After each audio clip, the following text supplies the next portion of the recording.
All right, so this is Unpacking the Packet. It is going to be a level 100 course on some networking fundamentals that I feel like every security professional should know. For those of you that haven't caught on, I do work for Red Siege. We offer a lot of really cool services. If by chance you're interested, check out our contact info on the left. So a little bit about me. I am a consultant for Red Siege. I started working in IT in roughly 2006. I've been working in security, still kind of new to it since 2017. I did go to school and get a master's in computer science. I've got a couple acronyms from some security certifications. I'm kind of a professionally houseless vagabond. Like, I voluntarily travel the world a whole bunch of days out of the year. I'm a kickboxer. I hate cold weather, but I actually really like ice cream. I can't figure it out either.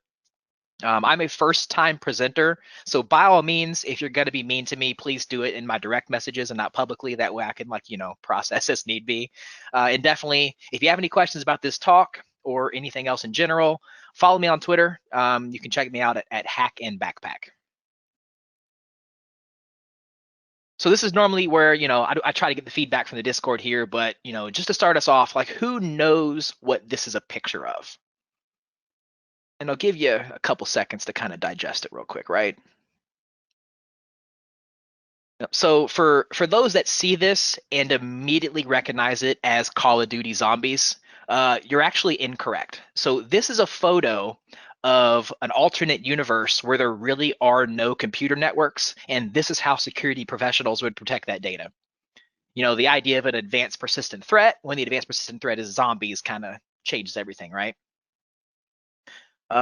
Fortunately, we live in a universe where there are computer networks, which means that instead of securing networks with boards on windows and machine guns, we get to hang out in sweatpants and protect our networks with green text on background.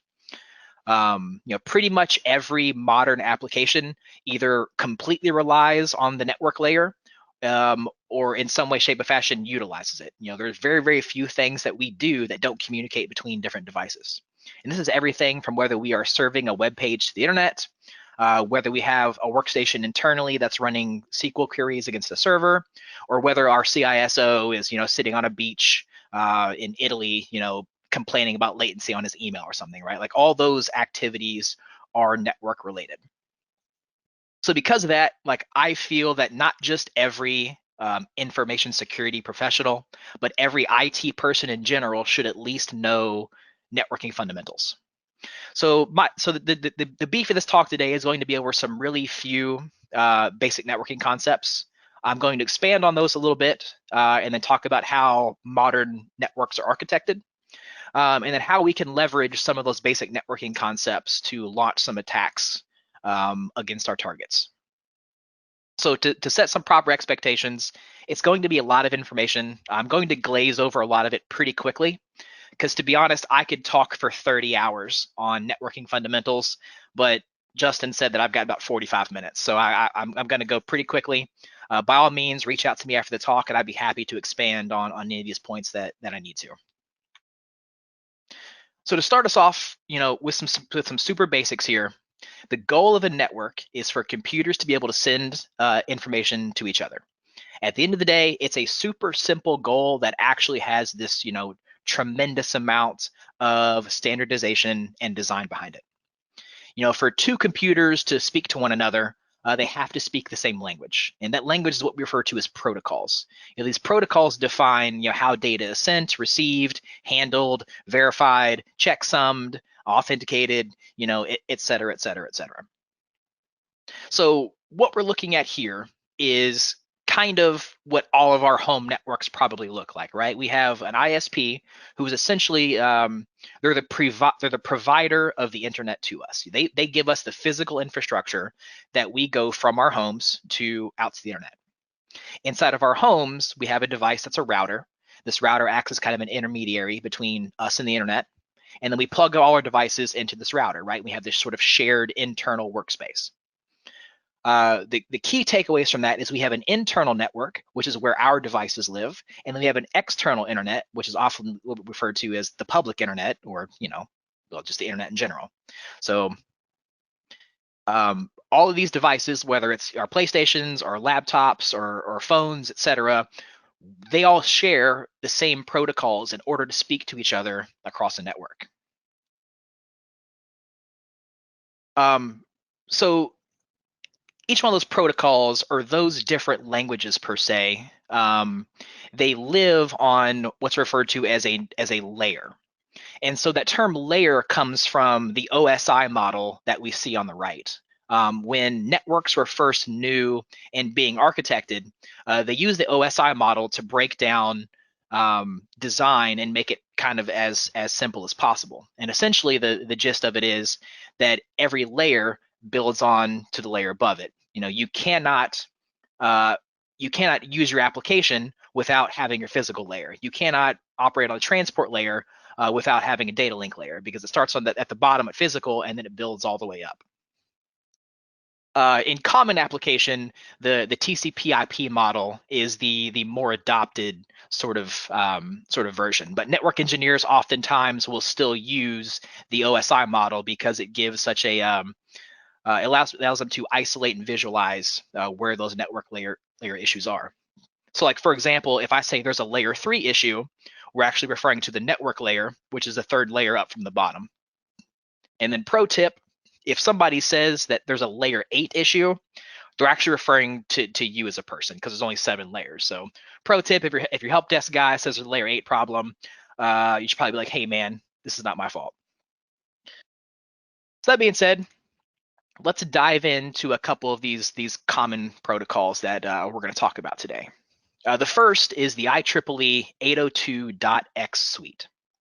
By all means, please do not worry about writing this down as I go. Justin is going to make the slides available to everybody, so don't worry about super taking notes or anything. But the IEEE 802.x suite covers the physical transmission standards for computer networking, and that's for both wired and wireless. So your wireless router talking to all your devices, and then also your physical Ethernet cables that you're plugging in. So those protocols cover all of that. The next protocol is your IP version 4, which is the fourth design of IP, and is really the core protocol of the internet as we know it today. IPv6 has been around for 15 or so years. We were supposed to have been slowly migrating to it. Needless to say, it's kind of taken a while to get there, but IPv6 is also great. It's more address space. There's a lot of security and configuration that's built into IPv6 that didn't come into play until after IPv4 was already designed. Things that we didn't know we need because the internet was still new. And then for actual data transference, we've got what's referred to as TCP, or Transmission Control Protocol. So the Transmission Control Protocol, it's reliable, it's ordered, it's designed for, let's say you're doing like a data grab of a website. I'm going to go to that website and I'm going to say, hey, website, I want to download a chunk of you. And the website's going to say, hey, did you get that? Tell me if you got it. I'm going to say, hey, man, I got it. And like, okay, great. And I'm going to say, hey, website, I need the next piece. Hey, did you get it? Yeah, I got it. It's what's referred to as a three-way handshake. It's a way for two devices to share information and then make sure that all the information is received. Otherwise, if we didn't have that sort of redundancy and conversation back and forth, you'd go to download a web page and like half of it might be missing because it got lost in transit. So that's why they have that three-way handshake, so we can make the transmission reliable. And sort of the opposite of that, we have what's referred to as the user datagram protocol, or UDP. It's a connectionless datagram, and that it prioritizes time over reliability. So in the same way that TCP wants to stand there and verify to make sure that you've got everything, a user datagram protocol is kind of like how I'm speaking to you today, where I'm just speaking at you, and if you're not receiving it, I don't care. I'm just going to keep talking. UDP is designed specifically for telephone calls, video conferencing, Netflix. Can you imagine being on a telephone call and the telephone call just stop for 7 seconds while it's waiting for some lost packet, and then all of a sudden your telephone call just all catches up? It makes it impossible. So it relies on that user datagram protocol for communication. The next protocol is transport layer security. It's cryptographic protocols that are designed to secure communications over a computer network. So you think about how we protect data at rest and data in motion. Obviously, when we're using the network layer, that's when we're sending data back and forth, right? So in order to stop people from intercepting that data, which we'll go into a little bit later, but in order to stop people from intercepting that data, we want to encrypt it. So if by chance someone views it, they can't exploit it or change it. The next protocol is DNS. DNS is a naming system for computers. It's kind of like a phone book, if you will. So instead of like pulling up a website and going to 35.94.123.15, we can actually just type in www.redsiege.com. DNS really exists solely to make our lives as consumers of computer networks easier. And then last, we've got our dynamic host configuration protocol, or DHCP. It's the method for which you can basically log on to a network and then just, as I said, hey, I'm here, and then it connects you. As opposed to every time you connect to a new network, you got to go in and type in your IP address and some other stuff. It automatically configures that for us so that we can quickly move and bounce between networks as we need to. So when we go to connect to something, and I always start off with HTTP, getting a website. What actually happens is we use a protocol, which HTTP is also a protocol. So you've got the HTTP://. We've got our IP address, which would be the address of the website, which we know gets transmitted or transferred via DNS. So we red siege. And there's also something called a port. And so a port, it's a communication endpoint that exists at a software layer, and it allows us to logically separate different network services. So like, for example, the default port for HTTP or visiting websites is port 80. That's TCP port 80. So if I know that I'm going to connect to a website, I'm going to do it on HTTP port 80. And so when you combine those two things together, those are called a socket. Yeah. So common ports. By all means, like I said, don't need to memorize these, but these are some things that we see in the wild. So if as a network person or as an attacker, if I'm scanning a network, if I want to know what a computer is doing, I can tell by looking at these common network ports. And so one thing to consider is just because the standard port for like SSH is port 22 does not mean that you can't set up SSH on like port 4000. These are just sort of network standards, or what's referred to as common ports. But in typical scenarios, if you do like a scan of an endpoint and you see that there's port 443 open, you can see that there's going to be an HTTPS connection, which is HTTP over TLS. So one thing to consider is how most modern applications are architected. And most of the time, it is with a client and server relationship. So for example, when we talk about us visiting redsiege.com, there is a server somewhere that's sitting in whatever data center of whatever hosting provider we bought, and that server says, I'm located at 35.129.80.45. I don't remember the IP address. Please don't try it. 35.89, whatever. And on port 80 or port 443 is a secure connection to redsiege.com. And so that server sits up there and it waits. And then all of us as individuals, we can all go to redsiege.com and then we can download that page. Hey, web page, are you there? Yes, I'm here. Okay, thanks. Give me that piece. Okay, great. I got it. Here's the next piece, right? And we can establish that TCP connection on port 443 and we can download that web page. So, I made that mention about DHCP and really how DHCP operates. It's very cool, and it also makes things fast and configurable. And as we'll see later, we can take advantage of that. So the way that DHCP works is when you plug your computer into a network, I basically walk into a room and I say, hello, I am Jason Downey's computer. I would like to be a part of the party. And a DHCP server, because remember, client-server relationship, there's a DHCP server. In most home type setups, your DHCP server is actually a router. Your home router is going to have that built in. In most corporate infrastructure, your DHCP server is like it's a server specifically for that. A lot of times it's your AD controller, etc. But anyhow, I walk in, I say, hello, I'm Jason's computer. I'm here for the party. The DHCP server looks at its list and it says, okay, Jason, thank you for being here. How do you feel about having address 10.10.53? I'm going to say, okay, yeah, great. I'm going to take 10.10.53. Thanks for sending it to me. And then lastly, the DHCP server is going to say, okay, great, I've got it. And then it updates its log that says 10.10.10.43 belongs to Jason's computer. And so the official steps for that are the discover, the offer, the request, and the ACK. And so what that allows us to do is once this connection takes place, then everybody else that's at our networking party, instead of having to remember all that stuff, it knows how to get to where Jason's computer is.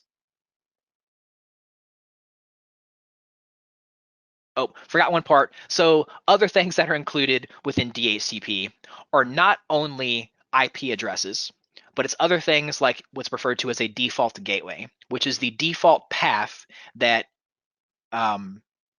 that network traffic is going to take in order to leave the network. So if I go to send a packet out to redsiege.com, and I know that redsiege.com is not on my default network or on my local network, I'm going to send that out to my default gateway, and it's going to process it out to the internet. In which case, like we saw before, it's your router. DHCP makes it a very efficient way to push IP addresses, time servers, mail servers, print servers. It can do a lot of really cool things. The next mini protocol is DNS. And like I mentioned before, DNS acts as like that phone book, right? Like so instead of going to google.com or redsiege.com, or instead of going to 74, 125, 142, 147, it goes to google.com. It makes it really easy for us as consumers to consume the internet. Like, can you imagine if instead of every time you pulled up facebook.com, you had to put in an IP address? It would be a pain. So DNS simplifies that process for us. And in the same way that DHCP works, it's kind of a client-server relationship where we as a user, we're like, how do we get there?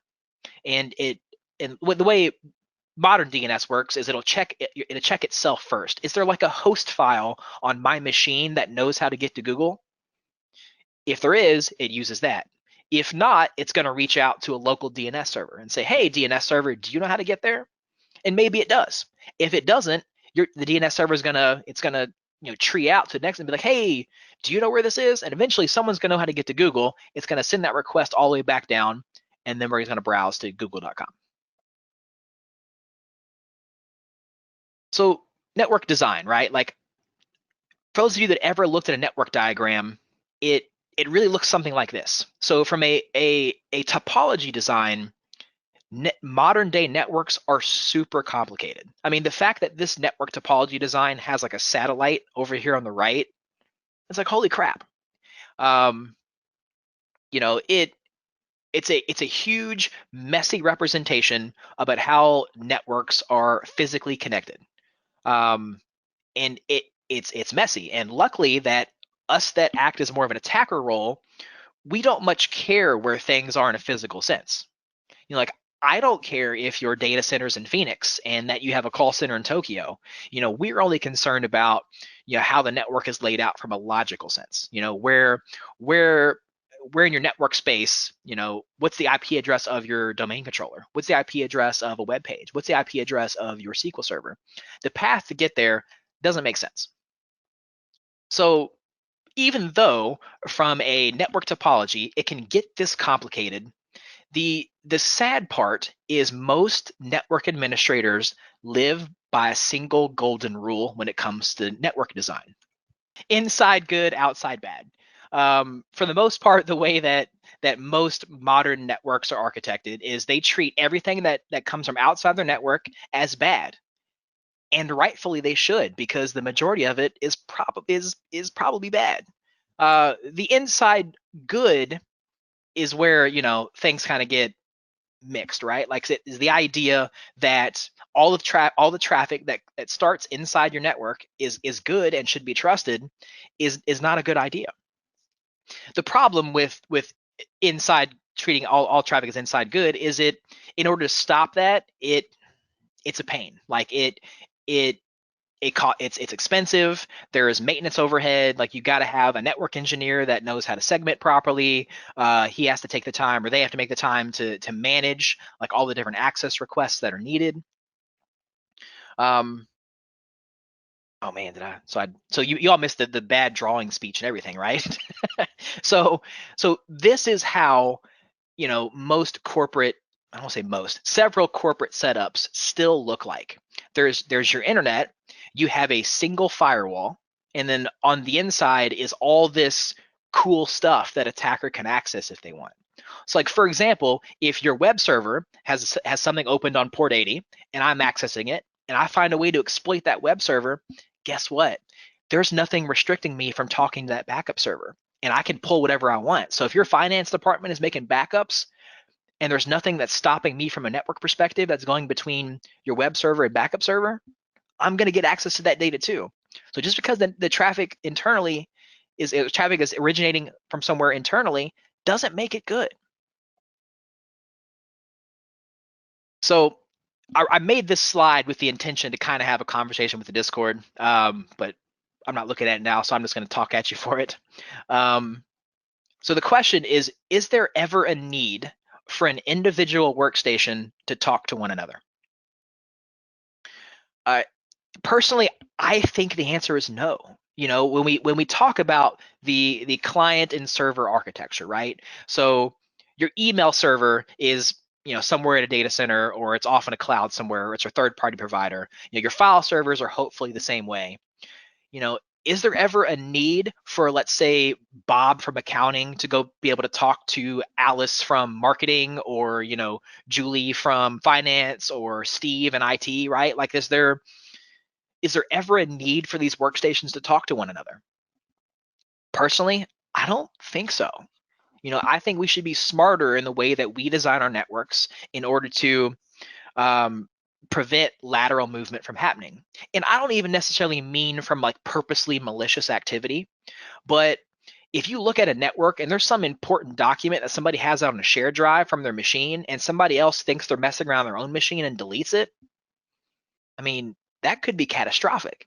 And it's not purposely malicious, it's unintentionally malicious. But I say we as when I used to be a network engineer, we as network engineers can stop that activity from even being possible by putting in those security measures on our network layer. So a couple of common ways to defend your network, or well, right here in front of you.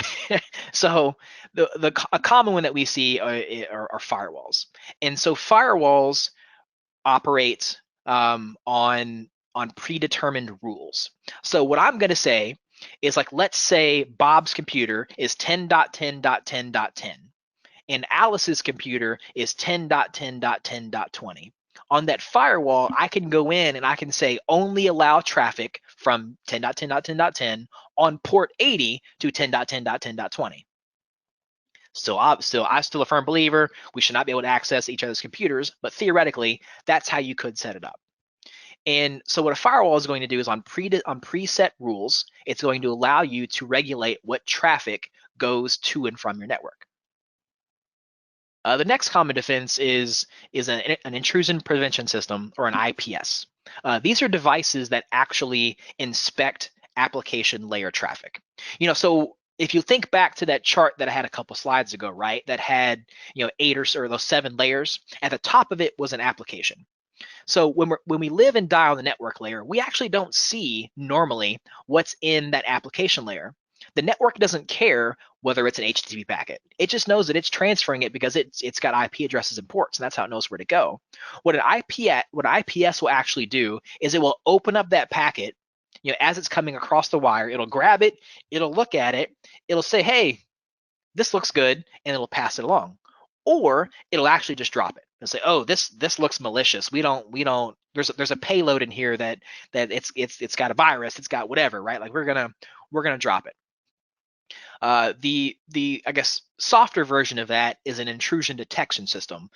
It does the exact same thing, but instead of actually dropping traffic or whatnot, it just generates an alert. It goes off to a security engineer or a SOC and says, hey, we detected something might be bad. You should go look at it and figure out what to actually do with it.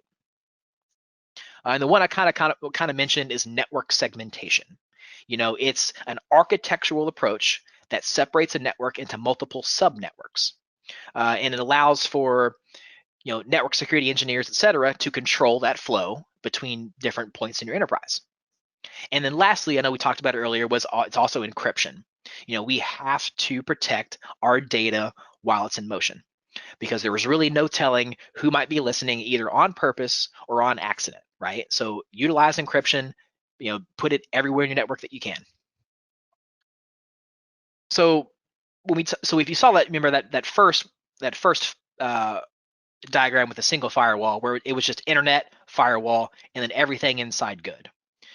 This is an example of how a network could theoretically look, right? Where your human resources are on one block, your DevOps is in one block, your management's here, your finance is here, and it's got to go through some of those rules that we talked about before they can communicate with each other, or maybe they're blocked from communicating at all. The advanced version of that looks something like this. And if you've ever heard the term DMZ, it's a military term for demilitarized zone. That everything that goes on kind of in this block is warfare, and then we're going to put more safety behind it. And in a setup like this, what happens is if I'm going to browse a website from the internet, I'm going to come in through step 1 here. It's going to go into the DMZ, which is where your web server lives. And your web server is actually going to go back through the same firewall before it talks to any backend application or any internal servers, user workstations, etc. And so what that does is even if your web server gets compromised, it stops an attacker from moving deeper into your network. It instead of like we saw the first one, instead of having access to that one and then bouncing all over the place, there's now another set of rules that I have to beat in order to get to the rest of your stuff internally. And then once again, if you look at step 4 here, where traffic goes from an internal zone out to what's called a proxy, it has to go through another set of rules before data can be exfiltrated. So even theoretically, if I got inside, I got your web server, I got into an internal server or a user workstation, then I got to get the data back out. And it's got to go back through the internal zone, the DMZ, and then back out to the internet where my machine is. It's awesome, and to be honest, it works. Well, it definitely works much better than a truly flat network. The problem is it's expensive. It makes scalability more difficult. It'll drive your developers nuts. If you've ever been a network engineer and tried to work with like multiple network interfaces with a programmer, it can get kind of tedious. But it's worth it to protect your network. Let's talk for a few minutes about some fun stuff, right? Like what can we do based on just this little sliver of network information that we now have? What can we do to have some fun with it? So every network engineer's kind of best friend, and hopefully every offensive engineer knows how to use these too, right? It's called WireShark. What WireShark does is it does packet capturing and allows people to analyze either in real time or afterwards the data that they've captured. So I remember learning all my networking stuff and something clicking for me, that at the end of the day, regardless of all these protocols and applications and weird, crazy wiring closets, there's a physical aspect to how data is transferred. So if there's a physical wire, right, going this way, and or a physical wire or wireless where I'm sending out like RF, like radio broadcasts, like all that traffic can theoretically, it can be grabbed and I can download it and then I can analyze it. So if you look right here, this is an example of a WireShark packet capture. And so what happens here is if you see there's the third column there, those are the source, and it's a source address. Traffic is originating from 1060, 162, 183, and it is reaching out to the destination 106, 201, 52, 126. And what's happening here is it's establishing a connection, and then it's connecting via FTP. And so WireShark, as cool as it is, I can right click, I can follow this TCP stream, Because remember, we talked about, right? TCP, hey, you there? Yeah, I've got it. Yeah, you got it. Okay, great, we're great. We move on. And then allows us to rebuild all those packets and actually see the communication that took place.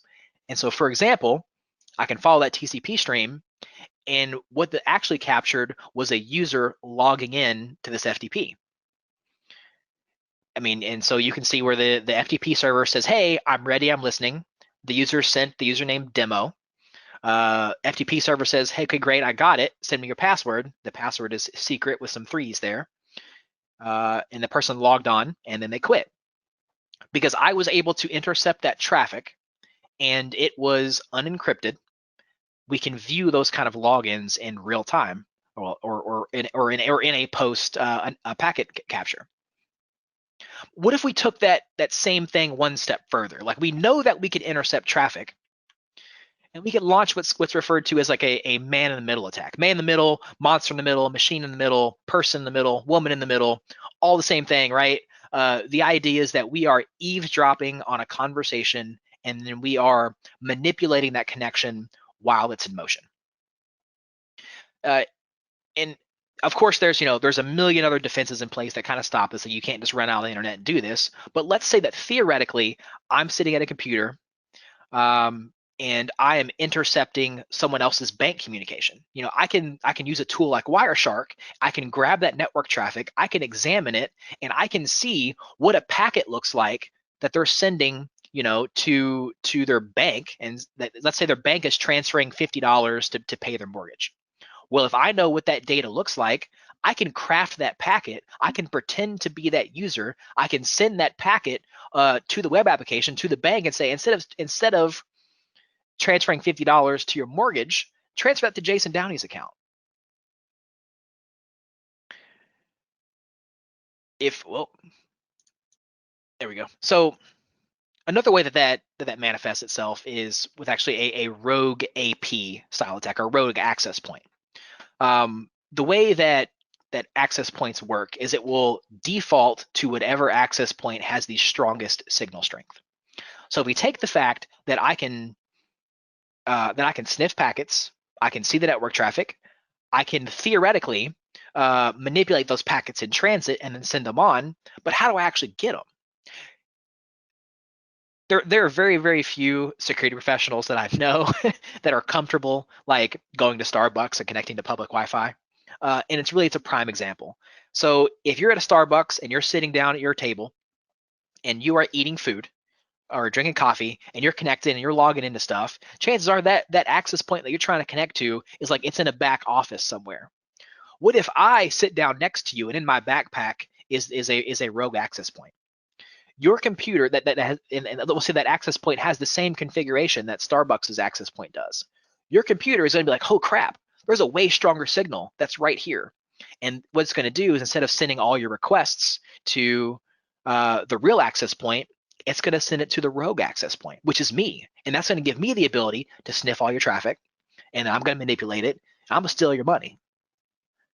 Theoretically, I'm not going to do that. Don't do bad things. Play in your lab. Yeah, that's how those attacks really kind of take place. Hopefully, whatever you're connecting to has that TLS encryption to protect your data in motion so that doesn't happen. Another type of attack is DHCP spoofing. So if you remember when we talked about how the DHCP process happens, is you plug into a traffic, or you plug into a network and you say, hello, Jason's computer, I'm here.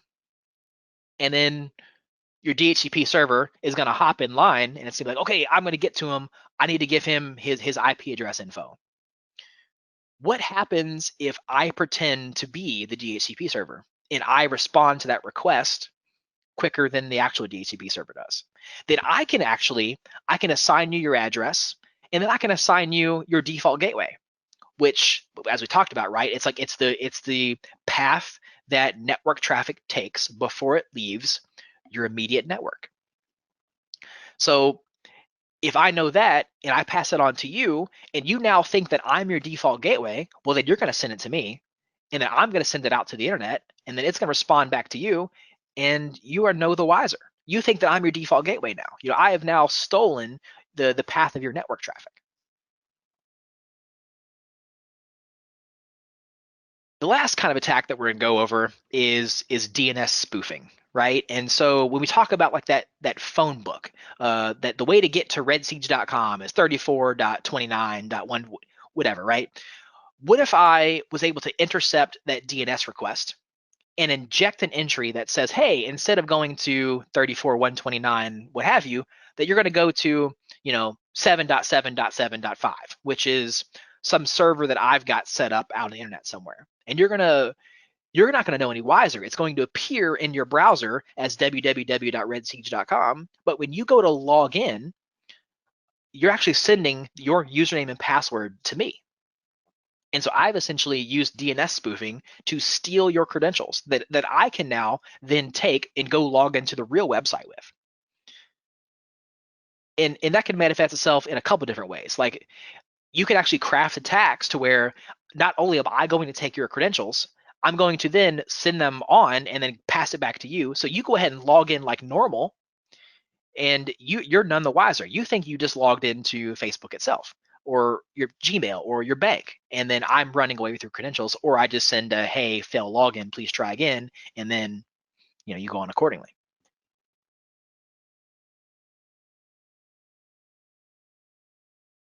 So yeah, that's the gist of it. I know that was a whole lot at once. It was kind of pretty rapid fire. So I'm going to go ahead and I'm going to take questions because I really hate the fact that we could interact throughout the middle.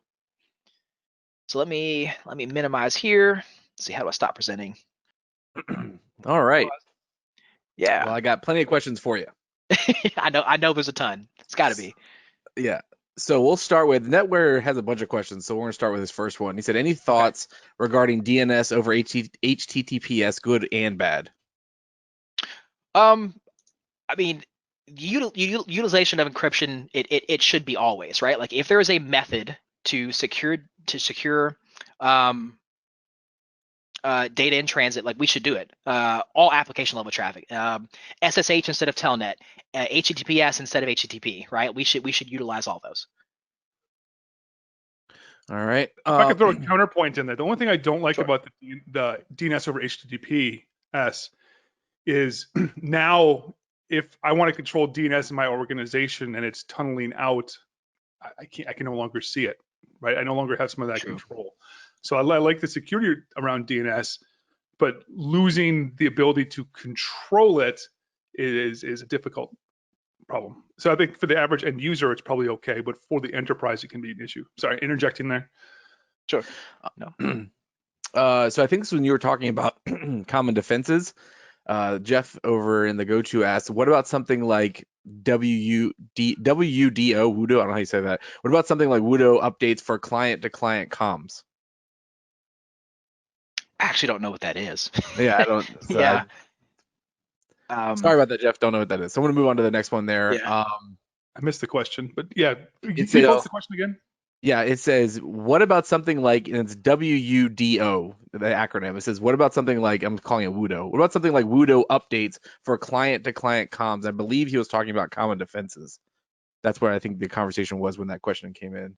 Oh, it's the Windows update thing, where they can essentially Windows update delivery optimization. Peer-to-peer updates. Yeah. I mean, it's cryptographically signed, supposed to be cryptographically secure and all that jazz. So even though I'm getting it from an untrusted source, I can essentially verify it back. So, I mean, it's nice to save what is typically the bottleneck, which is going to be that traffic to the internet. Yeah, I don't see an issue. I mean, of course, I haven't looked at the deep dark crypto there. So we have, don't IPSs slow down the network?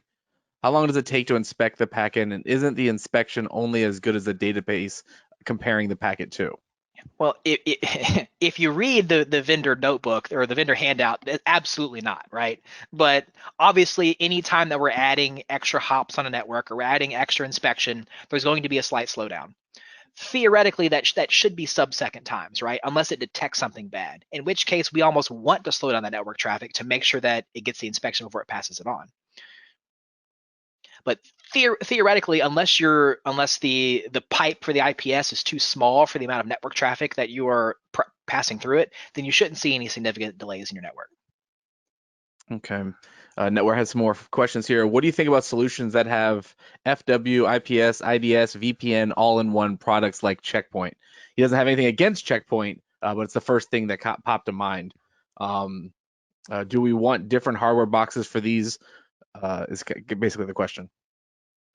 So admittedly, most of my corporate infrastructure is or corporate experience was like Cisco only, right? And so we were almost always single vendor just because Cisco has such a huge market cap, right? As far as review specific vendors, I don't know because I came up as a Cisco person.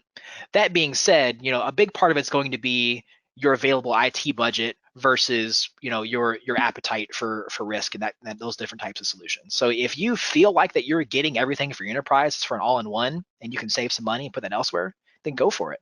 But by all means, like as we've seen in SolarWinds, right? Like we don't want to put all of our eggs in one basket either. Drink. First, we knew there'd be one. Got to say it. Is Security Onion a good start for a medium-sized company to get some logging and historical data for troubleshoot or find an intruder? Any other box solutions that you would recommend?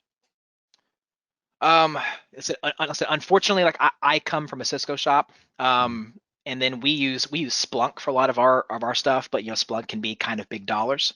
Definitely the first thing that you want to get is some sort of a SIEM, which is like a it's like security information and event management, right? Like some kind of SIEM that like I know Microsoft's got one, and there's a billion different ones, but so that's something that you can use to send your network alerts somewhere, right? And you can start seeing what kind of alerts and what's going on, and then from there make the determination of what equipment that you should have. Because the idea of putting a firewall between something like marketing and management makes sense, but if no one is sitting in that network traffic, it's not really that big a deal, and then use a small one, or right? Like without knowing the ins and outs of your network and what it looks like, I don't know how to recommend what to do next.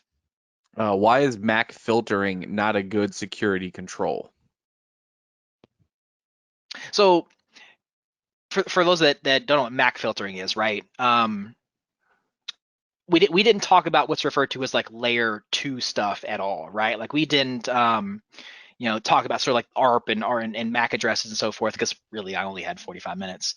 But it really depends on how your enterprise is set up. The idea that someone could that you can restrict what device is plugged in based on their physical hardware address can be helpful, but it's going to be a pain to manage, which means that every time a new device on your network connects, there's going to be some administrator that's going to have to manage that. And then things like, if you're moving phones around from different areas, there can be MAC address conflicts, and it could be a pain, but there's definitely like layer 2 security solutions that could be in place. Cactus is asking, can you explain HTTP tunnels as a proxy?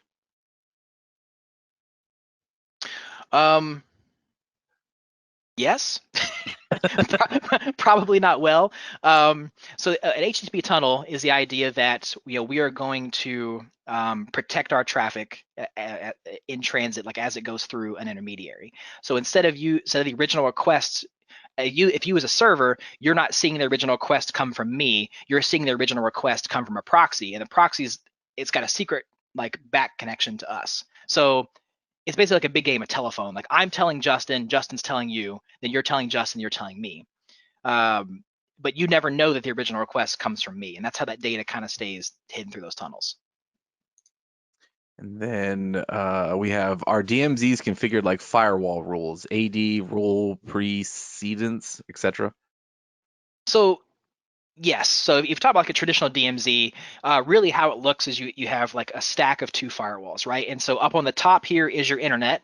All the traffic comes in through a firewall. Inside your DMZ, like lives all this equipment, and then behind it is another firewall. And so what that allows you to do is regulate traffic on 2 different fronts, where you can say, hey, all your internet traffic gets a separate set of rules, but then to go from your DMZ internally, you can configure a whole other set of rules, right? And that allows you to do things like you can configure an interface going each direction. So you have a network interface and one IP address facing outward that can be regulated. And then when the traffic leaves, it now has to, it leaves from a different IP address, goes through a different firewall, and you can set a different set of rules. So that way, internet traffic is never going to reach your inside server infrastructure, client workstations, etc. All right.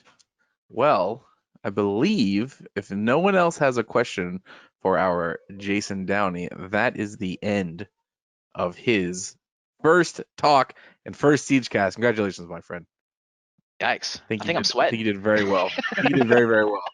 All right. And that is it, ladies and gentlemen.